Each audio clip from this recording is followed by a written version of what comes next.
নমস্কাৰ।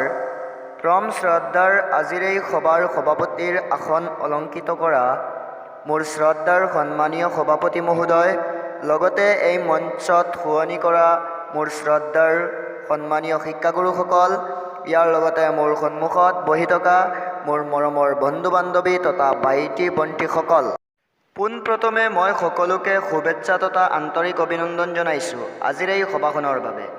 কিয়নো আজি ৫ ছেপ্টেম্বৰ আৰু আজি আমাৰ বাবে এটা বিশেষ দিন, যিটো দিনত মোৰ শুদ্ধ বগা কাপোৰ পাগুৰিটোৰ সৈতে পবিত্ৰ পোছাক পৰিহিত হৈ মহান ব্যক্তিগৰাকীৰ জন্ম হৈছিল।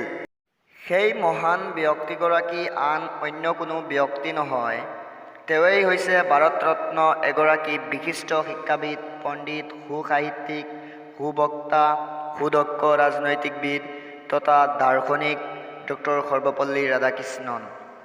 আমি সকলোৱে জানো, প্ৰতি বছৰে ছেপ্টেম্বৰ মাহত শিক্ষক দিৱস হিচাপে পালন কৰা হয়। ৫ ছেপ্টেম্বৰ ডক্টৰ সৰ্বপল্লী ৰাধাকৃষ্ণনৰ জন্মদিন। ডক্টৰ সৰ্বপল্লী ৰাধাকৃষ্ণনৰ জন্ম হৈছিল ১৮৮৮ চনৰ ৫ ছেপ্টেম্বৰ তাৰিখে তামিলনাডুৰ মাদ্ৰাজ নগৰৰ ওচৰৰ তিৰুতানী নামৰ এখন গাঁৱত এটি ব্ৰাহ্মণ পৰিয়ালত। তেখেতৰ পিতৃৰ নাম আছিল সৰ্বপল্লী বীৰস্বামী আৰু মাতৃৰ নাম আছিল সীতাস্মা। তেখেতৰ পৰিয়ালটো অতিশয় দৰিদ্ৰ আছিল। ডক্টৰ সৰ্বপল্লী ৰাধাকৃষ্ণন দেৱ দেশৰ ৰাষ্ট্ৰপতি, উপৰাষ্ট্ৰপতি আদি গুৰুত্বপূৰ্ণ পদত অধিষ্ঠিত আছিল যদিও তেখেত নিজকে সদায় এগৰাকী শিক্ষক হিচাপে পৰিচয় দি ভাল পাইছিল। এবাৰ ডক্টৰ ৰাধাকৃষ্ণন দেৱৰ বন্ধুবৰ্গই তেখেতৰ জন্মদিন পালন কৰিবলৈ বিচৰাত তেখেত সেই দিনটো নিজৰ জন্মদিন হিচাপে পালন নকৰি শিক্ষকসকলৰ বাবে উৎসৰ্গিত কৰিল। তেতিয়াৰ পৰাই ডক্টৰ সৰ্বপল্লী ৰাধাকৃষ্ণন দেৱৰ জন্মদিন অৰ্থাৎ ৫ ছেপ্টেম্বৰ দিনটো শিক্ষক দিৱস হিচাপে পালন কৰা হয়।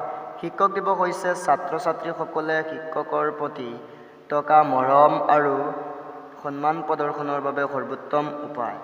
আমি সকলোৱে আমাৰ শ্ৰদ্ধাৰ সন্মান কৰোঁ, যদিও শিক্ষক দিৱসৰ দিনা সেয়া আমি মুক্তভাৱে প্ৰকাশ কৰিব পাৰোঁ। শিক্ষক হ'ল এডাল মমবাতিৰ নিচিনা, যিয়ে নিজে গলি আনক পোহৰ দিয়ে। অভিভাৱকতকৈ শিক্ষক ডাঙৰ বুলি এটা কথা আছে।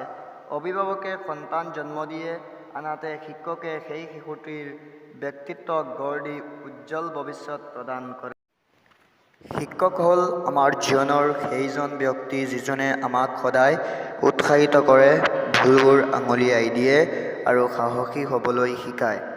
শিক্ষাগুৰুসকলে আমাৰ চৰিত্ৰ গঠনৰ লগতে জীৱনত অহা প্ৰতিটো জটিল পৰিস্থিতিৰ সন্মুখীন হ'ব পৰাকৈ আমাক গঢ় দিয়ে।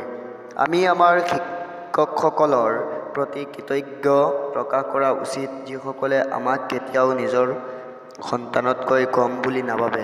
তেওঁলোকে পাঠদান আৰু পথ প্ৰদৰ্শন কৰাৰ ক্ষেত্ৰত কেতিয়াও কৃপণালি নকৰে। আজীৱন শিক্ষকসকল প্ৰণাম শ্ৰদ্ধা কৰাটো আমাৰ সৰ্বোচ্চ কৰ্তব্য। সেয়েহে মোৰ শ্ৰদ্ধাৰ শিক্ষক শিক্ষয়িত্ৰীসকলক আকৌ এবাৰ শিক্ষক দিৱসৰ আন্তৰিক শুভেচ্ছা জ্ঞাপন কৰিছোঁ। ধন্যবাদ।